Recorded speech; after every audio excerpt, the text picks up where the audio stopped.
how this has affected the demand of services. Well, we serve low-income elderly, and really with our income limits, we serve the lowest income elderly. Mm-hmm.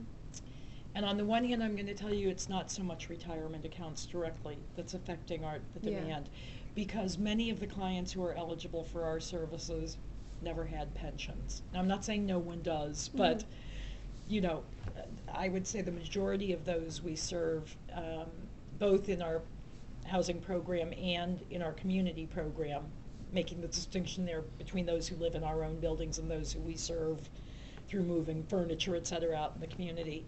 Many of them have only their Social Security or their Social Security and disability income. If I may say, where I think we are really going to begin to see the effect, we've often talked about serving isolated seniors.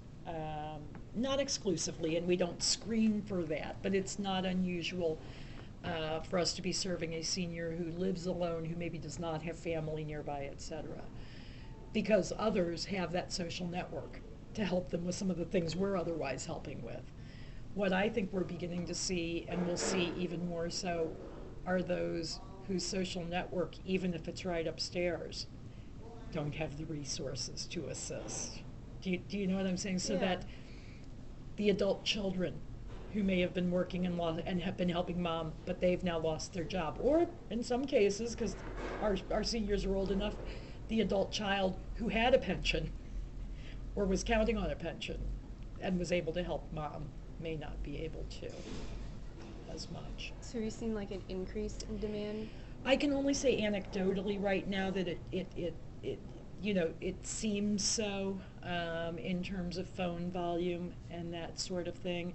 We're also, I mean, this is also coming at the same time as we're seeing, the leading edge of the baby boomers hitting retirement age, which, or becoming seniors, becoming golden boomers, as I'm calling them, probably because I'm going to be one, so I want a nice name for it. Us baby boomers, it all has to be about us, so. Yeah.